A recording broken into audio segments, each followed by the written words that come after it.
we can always watch the recording or just join in the middle of it. So, okay. Hi, Daphne. Hi, Daphne. Hey, love the Christmas lights.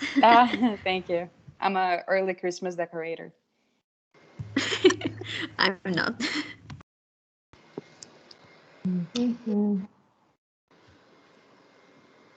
Upload. Side by side. I'm gonna Windows.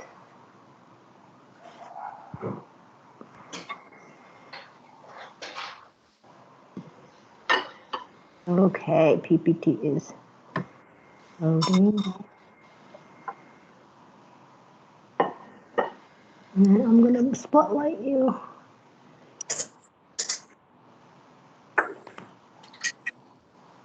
Okay, 5:32. All right, can you see the presentation? I can see it. Okay. Yes. Okay, perfect. Okay, guys, so it's recording. So let's just start.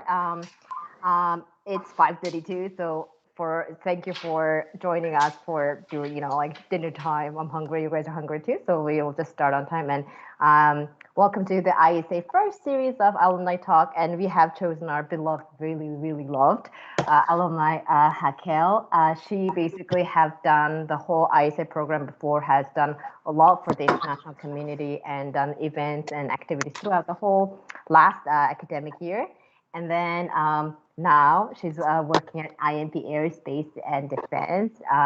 So I'm just gonna let her introduce herself first, and then we're gonna go through the presentation questions, and then you guys can write your questions in the chat or just raise your hands, and then we can ask Q&A and learn from our wonderful alumni. So Raquel, will you introduce yourself to us? Yeah, sure. Good evening, everybody. So my name is Raquel. I'm an international student from Brazil. I joined NSCC in 2019 for the fall term. And at the same year, I joined the ISA program as a member. And on my second year of studies, I became the ISA coordinator for 2020-2021. On the spring of this year, I graduated from the Industrial Engineering Technology program at Ivany campus. And now I work as a continuous improvements technologist at IMP Aerospace. Wow, so proud of you, and just I don't know, we're just like our beloved.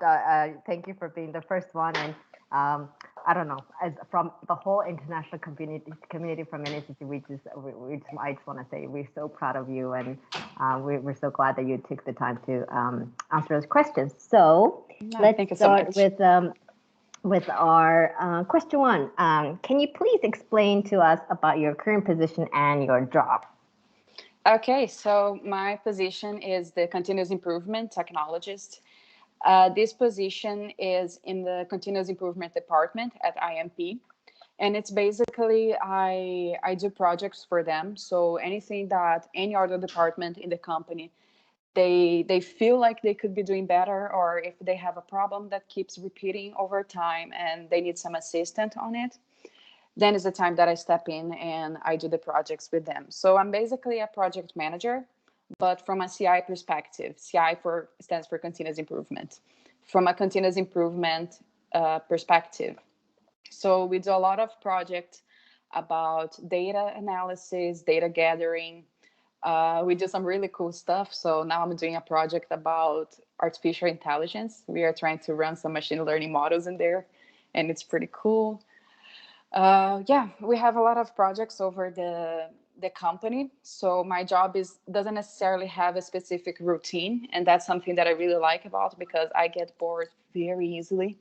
And on this job, every month I'm doing something different and learning more about the company and about the processes there. So in a nutshell, that's basically it. IMP is a company located by the airport in Halifax. They have other branches too. And they have also other operating units. So not everything is related to aircraft industry. And it's something that if you're considering in the future to find a job, consider IMP, because I know that they hire a lot of NSCC grads in there. That is awesome. And I love how even just from you were a student, and then I remember how very you always think of improvements. How can we improve this? How can we make it efficient? So it's like a perfect job. And question number two: how long did it take you to find a job after graduation? It took me 4 long months. Uh, wasn't easy, and something that if I can give anyone any advice would be do networking, because Nova Scotia has a lot of opportunities, lots of opportunities. But sometimes it's just a matter of knowing the right person who can refer you for something. So job search wasn't easy, but having someone who can refer you, it's something that's gonna make your life 50% easier. So yeah, it Yeah. took me So four how like months.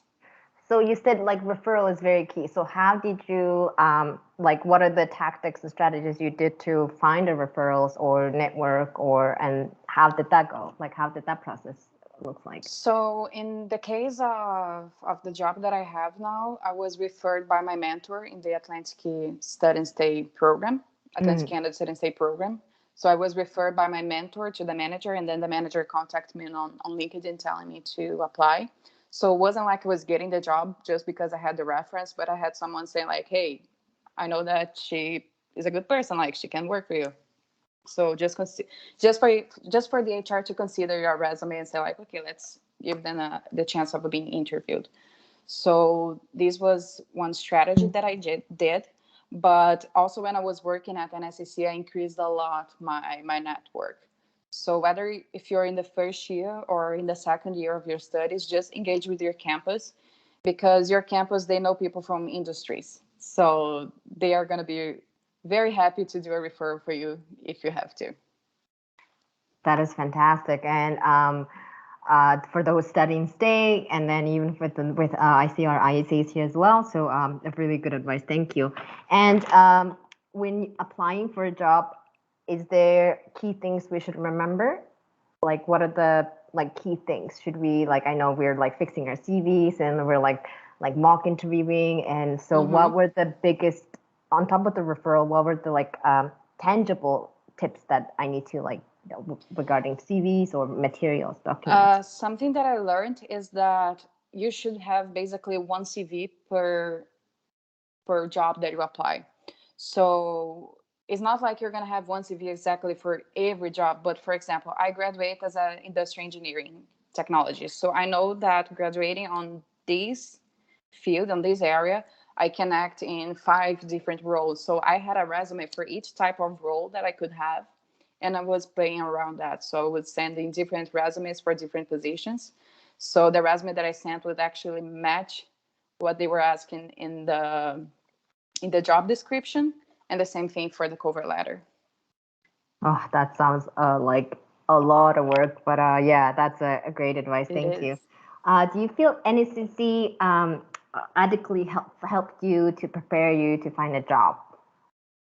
Yes, I think that NSCC prepared me in terms of technical knowledge. Like everything that I learned at NSCC was enough for me to start working. But it's not like NSCC is going to give you a job, so you need to do more as well. So having work other soft skills is something that's going to help you a lot. So be very proactive and all of this stuff that NSCC is not going to teach you. So do a little bit more of a work out of the classroom, and I'm Okay. pretty sure you're going to get something. And what about like, do you think after graduation, should we apply ahead of time or after graduation? Like, what are the timelines do you advise us to when we apply after Some graduation? companies, they take a lot of time to process their to open the interviewing processes and to the recruit people and all of that. In the case of IMP, they have a program that we have to apply, like a security clearance, that also takes a lot of time, especially if you're a temporary resident, like an international student.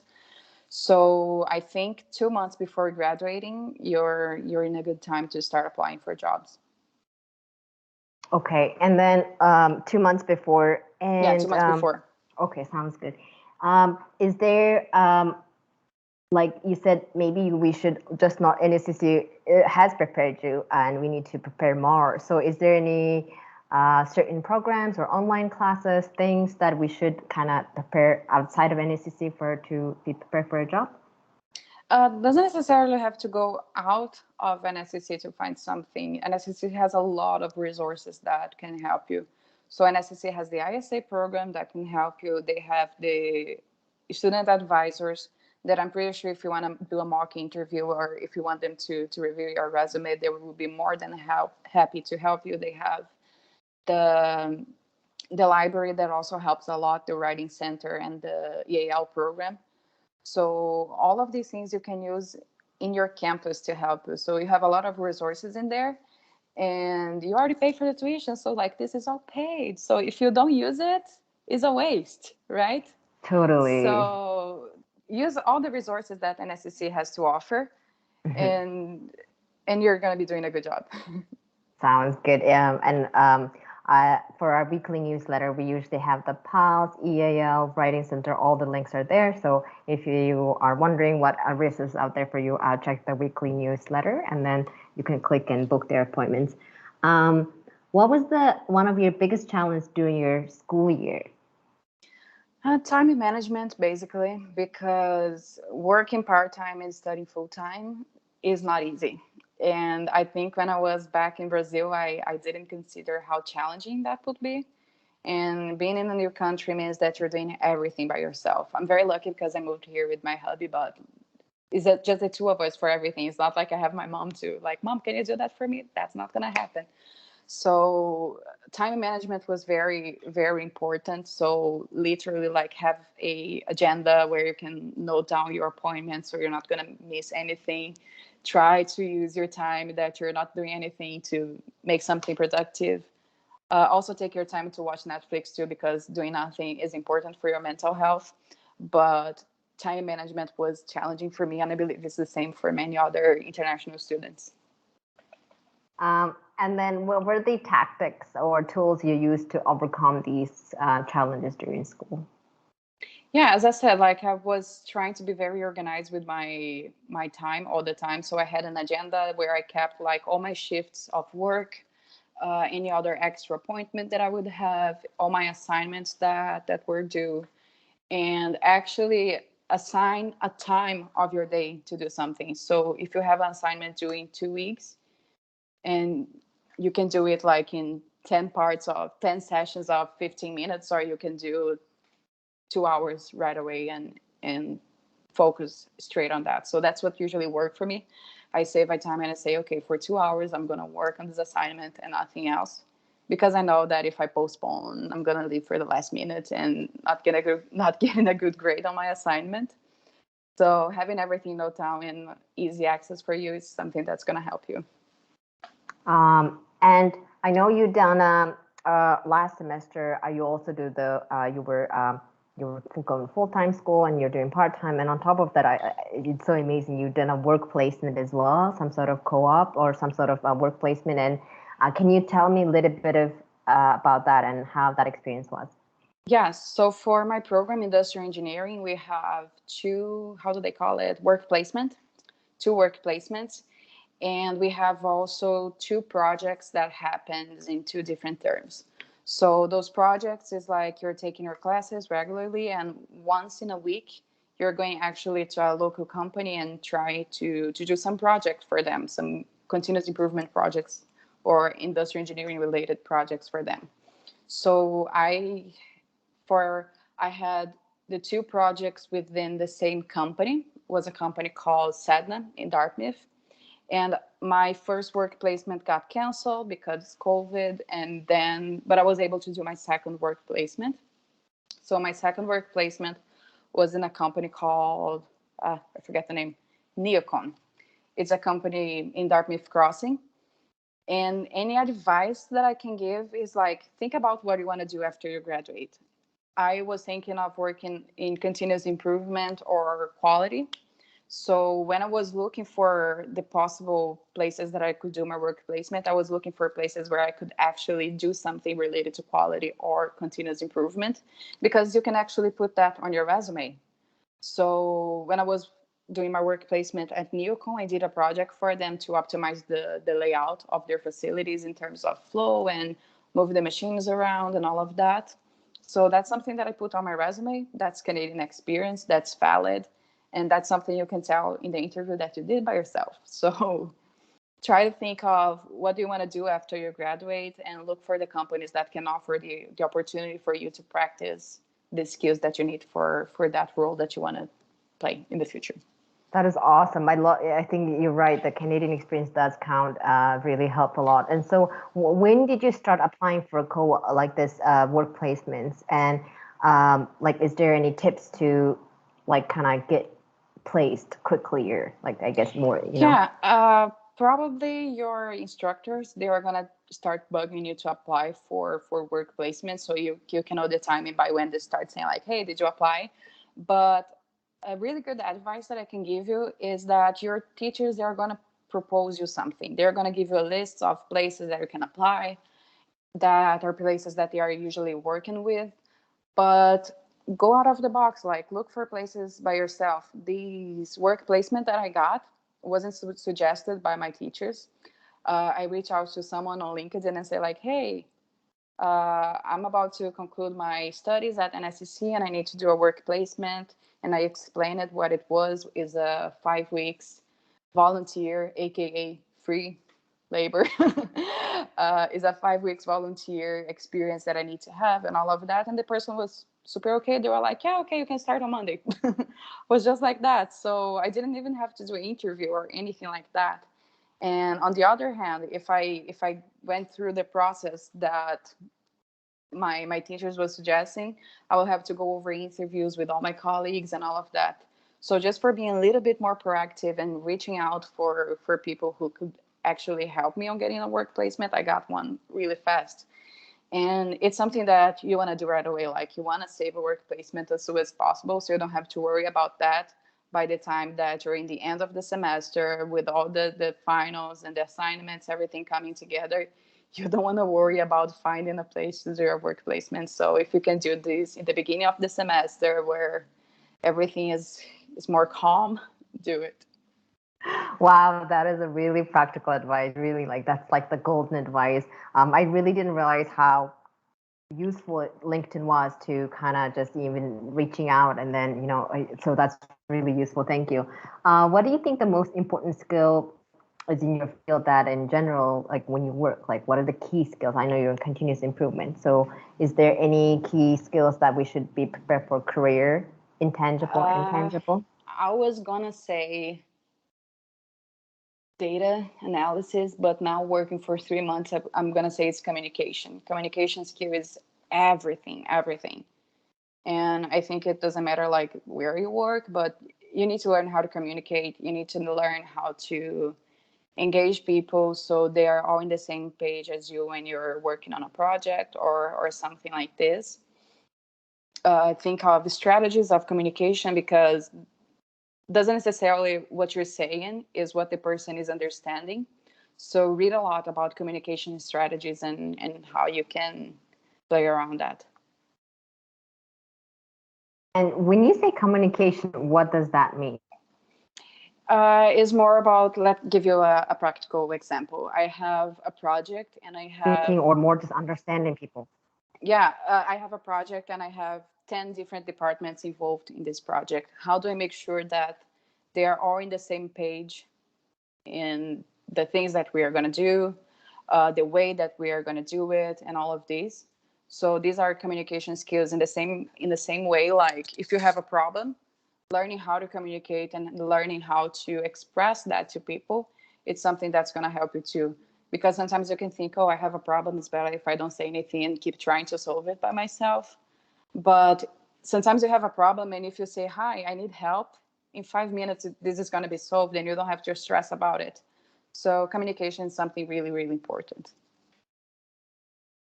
Yeah, that is like, I didn't realize that how like communication was a big like, because we're just students, so we're just doing Yeah. assignments. So yeah, thank you.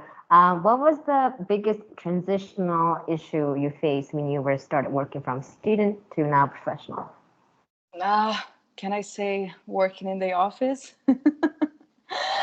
Because I was studying online, right? So when I was back to the office was kind of shocking for me. And adapt to the routine was tough in the beginning, but also like the pace of everything at work is faster. When you have an assignment at school, you have your teacher basically babysitting everything you're doing and telling you what to do and where to go.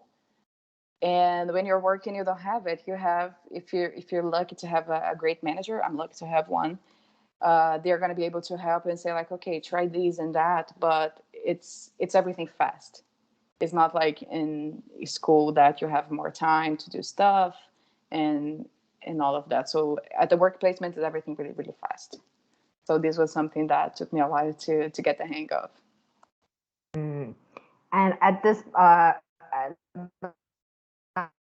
how you're working, so you currently work You're cutting out. I cannot hear. You're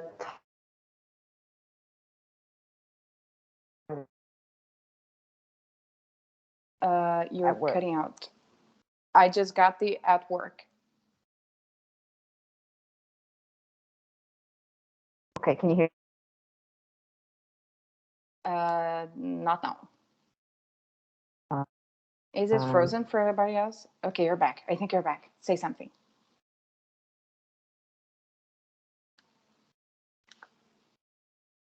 Can you hear me? am I there? Am I back? I think you're Hello? back. I think you're back. Yep. Yes. I can hear you guys totally. Is it on my end? Am I hello? Okay, I think you're back now. Am I back? Yeah, you're back. Ah, I hate this internet. It's normal. Online It was life. happening like all morning with this meeting. Am I back now? Mm-hmm. For sure? Okay, Mm-hmm. thank God. Anyway, so I was asking a question. Right now, what are the main challenges you were facing at work? Right now, I think it's managing expectations. This is really hard because I just graduate, right? And I'm working now with something really different than I worked before in Brazil. So my first project in there, I thought I would be able to do in a month, and I was not. And I had to go to that conversation with my manager and say like, hey, sorry, I underestimate the amount of work that this was going to take, and actually it's going to take more time. And my manager was super cool. He totally understood it because I was a recent grad, so I didn't have much experience. But managing your expectations about how things are going to work and understanding that sometimes it has a different outcome than what you had planned, but it doesn't mean that it's not a good job. It's just different than you had in mind, because when you have multiple people involved in the same task, it's normal to have this variance. So manage your expectations and manage your time is also very important. Mm. And so now that you are like, ahead of us and we're just kind of graduating or we're taking classes now, what are the things that you wish in the back days? Like, oh, when I was a first year or when I was a second year, I wish I have done A, B, C, or I wish I had learned A, B, C. So that could have helped me right now. I wish I didn't stress too much, honestly, because I remember that when I was a student, I was so worried all the time. Like, am I getting a job?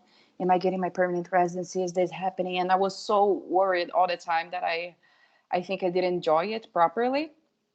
But now when I look back, I'm just like, okay, things are going to work out at some point. So stressing about it is not going to help me. Maybe I'm not going to have the same experience if I'm stressed. So try to enjoy this phase too. Like, this time that you're in school it's hard. I'm not going to say that it's harder now. I think that was harder when I was in school, but it's unique. Like, enjoy having your time with your friends, enjoy your campus and all of that, because after it's over, you're going to miss it. Oh, that is, yeah. Like right now, I don't think we see that. We're just still stressed and Yeah. we're like, oh, like Yeah. pulling our hairs.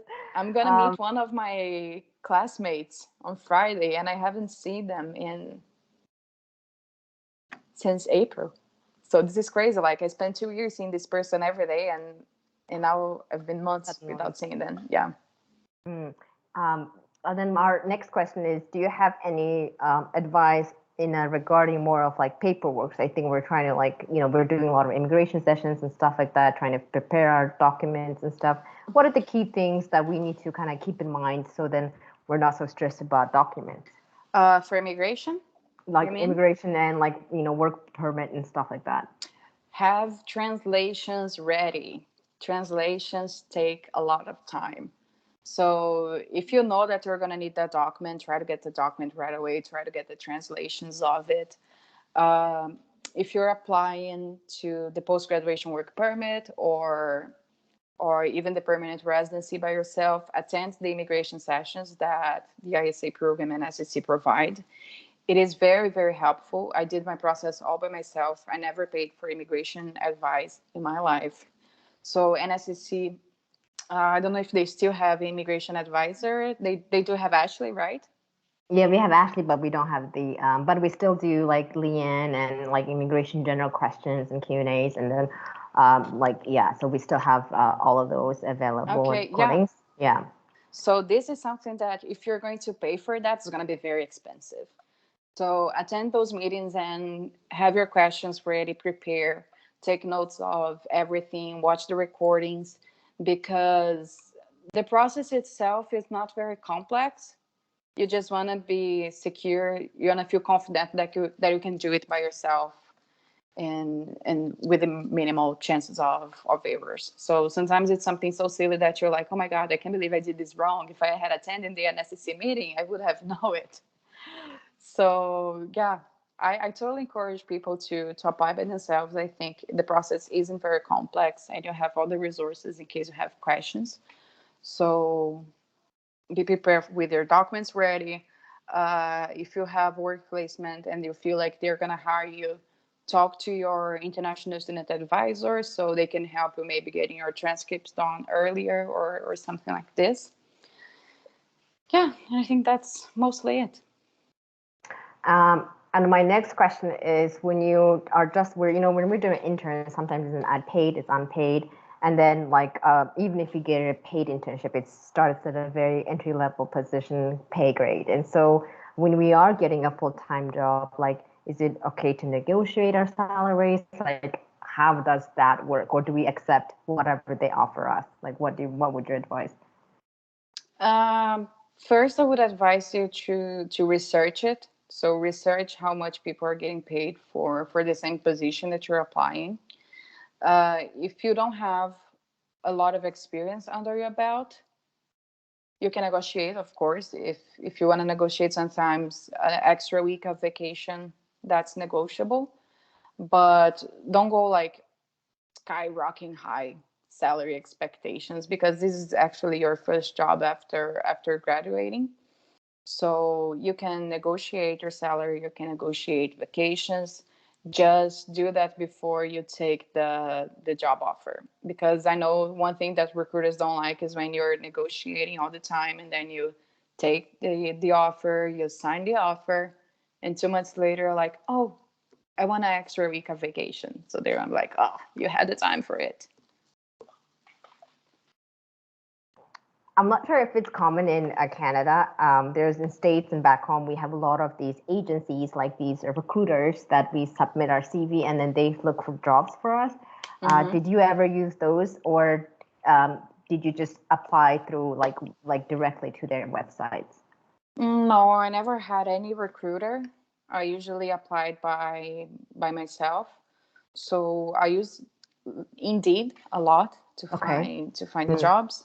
Also Career Beacon, and LinkedIn. You can find a lot of job postings on LinkedIn. And something that helps a lot is also taking note of everything that you apply and the date that you applied for that job. So, for example, I applied for the CI technologist job on April something, and then I have it noted down on a on a notebook. Because if I get like an interview, I note down like, okay, I got an interview for this job. And if they send me that email like, hey, we love your profile, but you're not part of the process anymore, you just cross it and don't wait for that anymore. So just for you to keep track of your applications, I think I did more than 100 applications. So just to give a idea, and that's not even much. I've heard people that apply for more, but that's all normal. It's normal that you're going to apply for a lot of jobs and you're going to receive those emails like, we love your profile, but we don't want to hire you right now. Don't be beaten up by that. You can have a lot of no's, but you just need one yes, and it will come at some point. Was there like I heard there's like an ATS system that kind of like track like your CV and stuff. Is there any Mm-hmm. trick that you did for to pass the ATS system? Yes. When I said like do your resume according to the job posting, is exactly about that. So look for keywords in the job posting. So if they say like you need to be proficient on Excel, mention the word Excel on your resume. Mention the skills that the exactly same way that is written in the job position, because a lot of times the companies, they use AI to read through the resume. So let's say they receive 500 applications for one job. They're not going to read 500 resumes. So AI kind of sorts it down for them, like the profiles that matching the most that job. And if you have those keywords, it's gonna match your profile. I heard that what some people do is that they copy exactly the full job posting and they paste on their resume in the same color as the background. I'm not advising that, I heard but the same thing yeah, too. I'm not advising that, but I'm starting using AI now and I think it would actually work. Oh my God. So it is okay. I was a bit afraid to use the same word because they may think I'm just like so lazy and can't you find a. No, you should not think. Don't think that like they're gonna think I'm lazy. Think that I'm making everything easier for the HR person to see that my profile matches the resume. Because as I said, they receive many applications for one position. So if your resume is very specific and says like, okay, these are my skills, my top skills, this is my experience, this is where I graduate, and you have a short description of your profile, and in 5 minutes they can see like, okay, this profile matches the position, let's get them an interview. That's something that's going to help you. That So makes your sense. resume shouldn't have a lot of information that doesn't relate to the job that you're applying, because kind of pollutes the resume, and instead of the person looking only at the the things you have in common with that job, they're going to see the other things too, and they're like, yeah, maybe no. So be Okay. specific on your resume. And if you don't have experience in the area that you're applying to, like you don't have work experience, you can mention some of your projects that you did at NSCC, some of the work that you did in there. Uh, you can mention any extra course that you take and any volunteer experience, anything like that is going to help you. So be specific on your resume. Like don't put a lot of stuff that's not going to be useful for that job. Be specific and make it in a way that for the HR person it's going to be easy for them to see your resume and say like, okay, this profile completely matched the job. Just to that's great. Thank you. So just to you guys, if you have any questions, I know Gia and Andre. Just if you have questions, type it in the chat, or you can just raise your hand and ask away. While you were thinking of your questions, I was thinking when you were a student and then now you're a professional, what are the key things that from a financial side of things, like what are the key things that you would advise us, whether it's insurance or whether it's like tax-free savings accounts or things that we should be doing now? Financially, let me think. Financially, like when I was studying, I was basically paying my bills and saving money to pay tuition. That's what I was doing as a student. So I can't complain now because now me and my husband are working full time. But have like a savings account, because if you're like, I was unemployed for 4 months, right? So I was glad that my husband was still working, but I had some savings that I had to use. So if you have the chance to make some savings, do it. Like, you don't need an iPhone right now. Don't buy that iPhone. It's Black Friday. Resist the urge, and focus now on having some savings, because after you start working full time, things get better. Like, things get better. You're gonna get more paid. You're gonna get paid better. You're gonna be able to pay your bills in a more comfortable way, and you're gonna be able to buy that iPhone later. So just hold it for now while you're a student, because just in case, like, I was unemployed for 4 months, Yeah. right? So just in case this happens, I hope it doesn't happen, but in case something happens, you have some savings to have more peace of mind while you're applying for That's jobs. great. Yeah, that's a great idea to know that, if just in case. Yeah.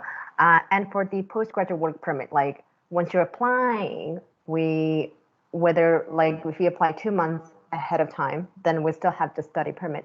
And then if we're applying after graduation, we wait for the letter of completion. And then, so does employer ask about work permits? And if so, if you're still a student, what do we say? Or if we just apply for the postgraduate work permit, but we don't have the document, what do we say to employers?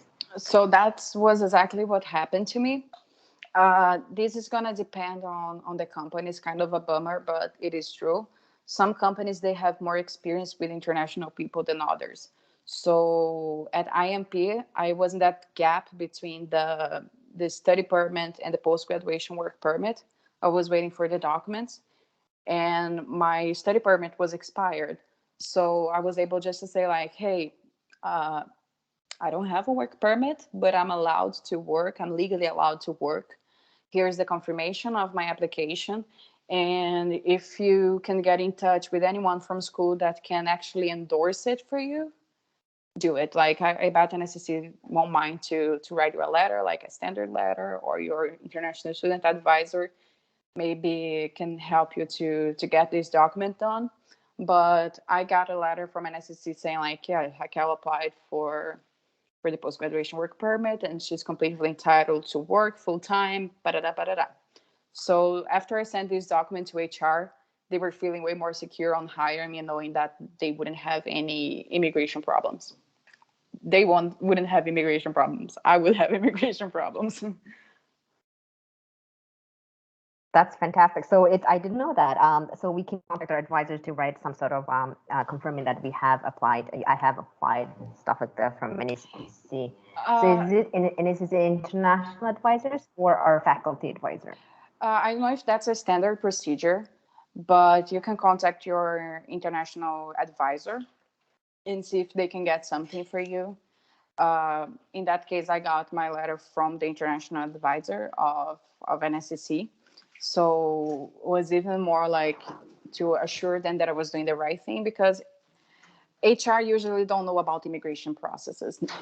People who are not international don't know about immigration processes. So it's very common that you're going to have to explain that a lot until they understand what it means.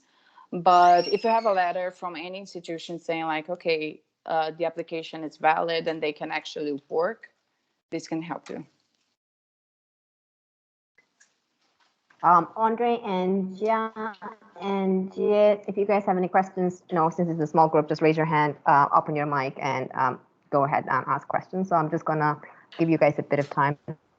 So if you have any questions, type or ask away. Our Raquel is like the most like useful and really like the kindest alumni, and so yeah, feel free to ask, even if you feel like it's a taboo topic. I think it's a very safe environment. So go ahead, Andre. I have a question.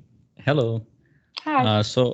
Hi. So I've talked to Raquel in WhatsApp because I'm still looking for housing in Halifax, but I had a question. I mean, you answered most of the important ones, but one that I was thinking is if you could go back to when you were planning to travel, which is where I am right now, would you have done anything different that you can remember? I would have spent more time with my parents first. And I would have bring more food from Brazil here that I could bring. But let me think. have your, if you plan to get a car here, something that some insurance companies take is if you have a letter from your insurance company in Brazil, like a translated letter, explaining your driving record, like if you had any accidents, how many accidents were involved that you had to actually actionate your insurance. This is something that a lot of people get, and they say it helps. I didn't get it, and I'm paying a very expensive insurance right now. So that's something that you can do from Brazil, that or from anywhere, that can actually help you.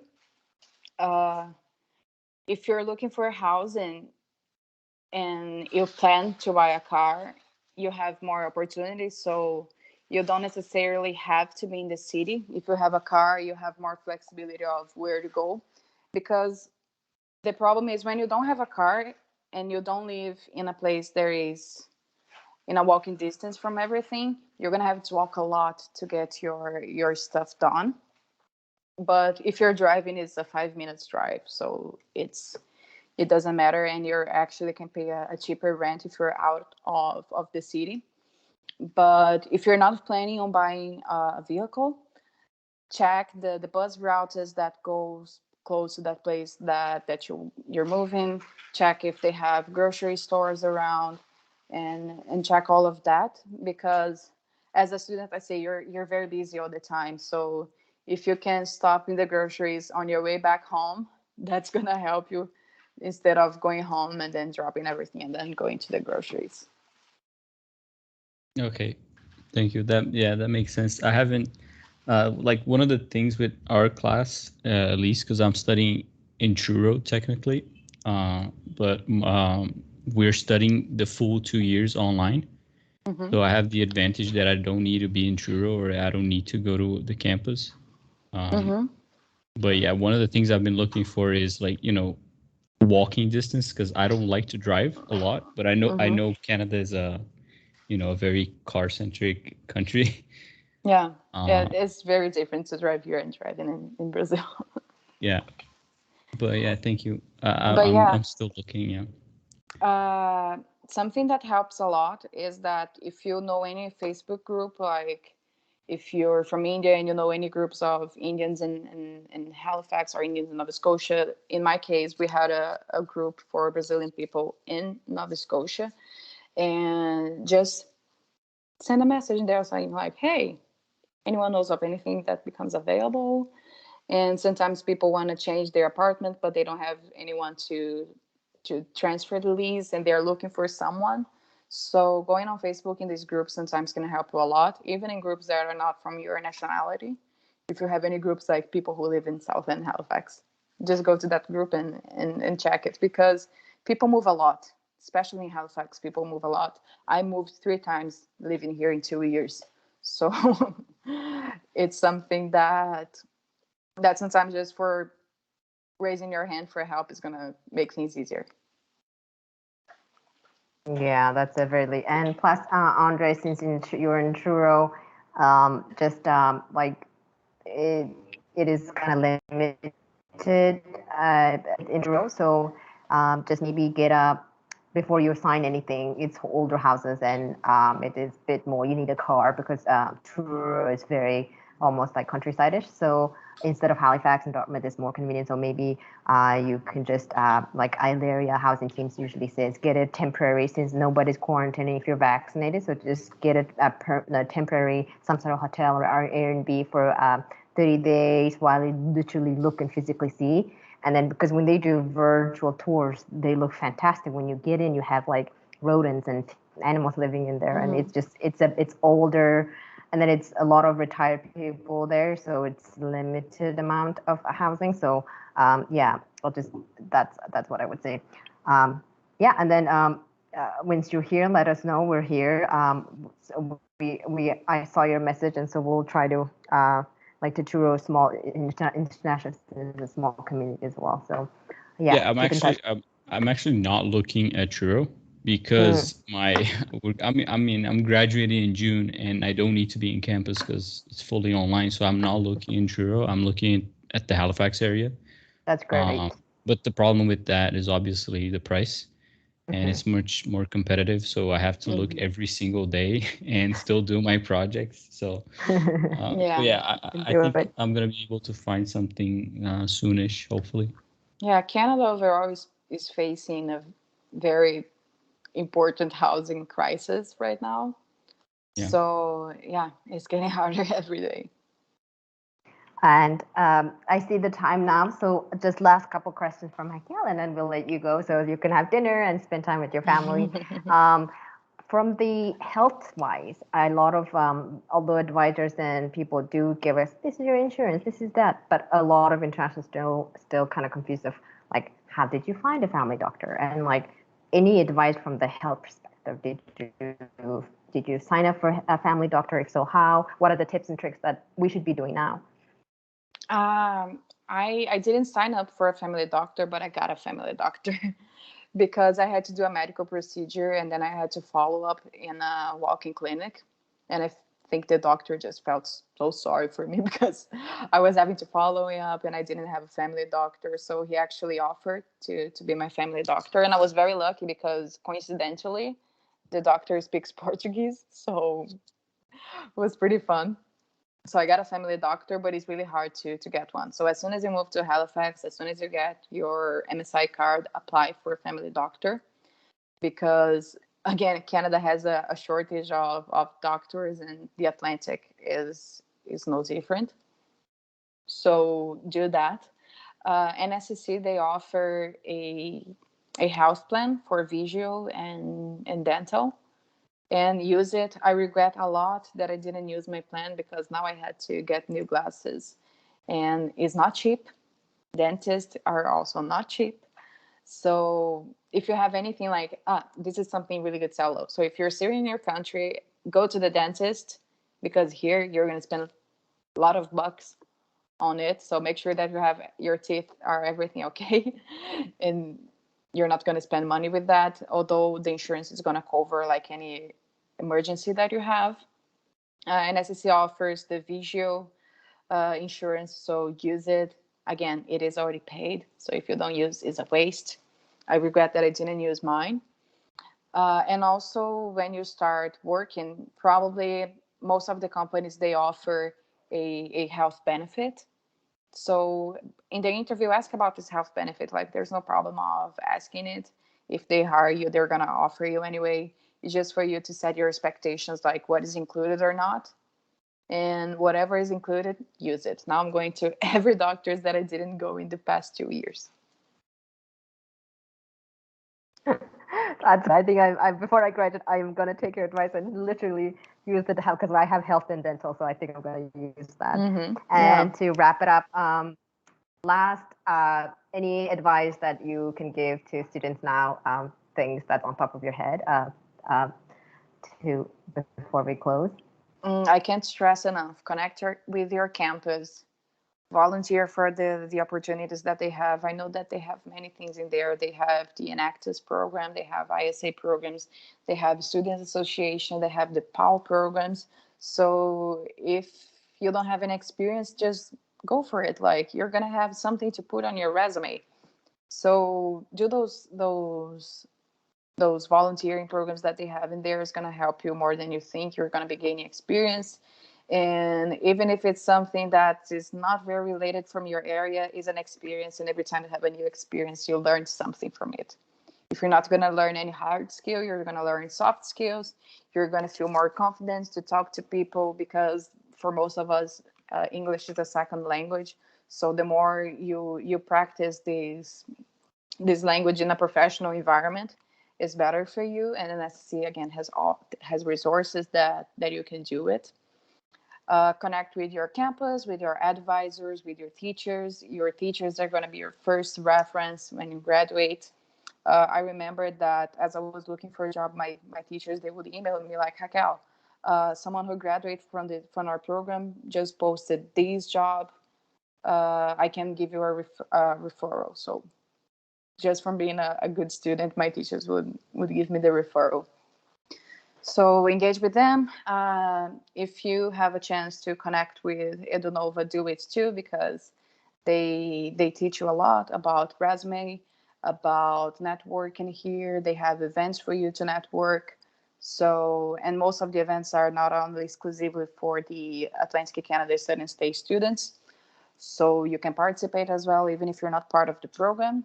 And again, network, network, network. Yes, network.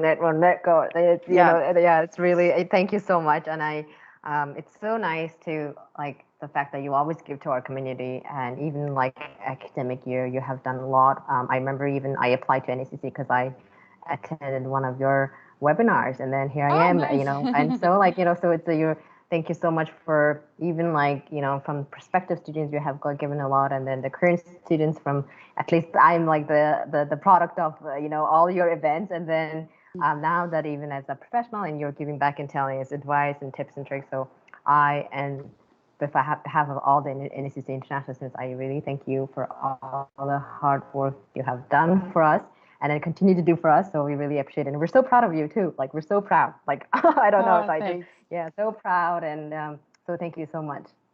Okay, thank you so much for the invite. I'm really glad for having the opportunity of talking in the first alumni talk. And if you need me again, you know where to find me.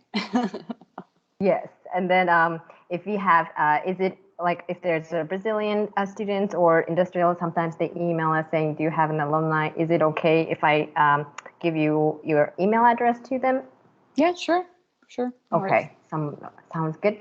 Okay, thank you so much. Thanks for Andrea and Gia, and Gia I think already left. But thanks to you guys for you know, joining us during dinner. And now time for dinner. So have a good Okay. day, guys. Thanks, Bye everybody. Have a bye. good night. Bye bye. You too. See ya.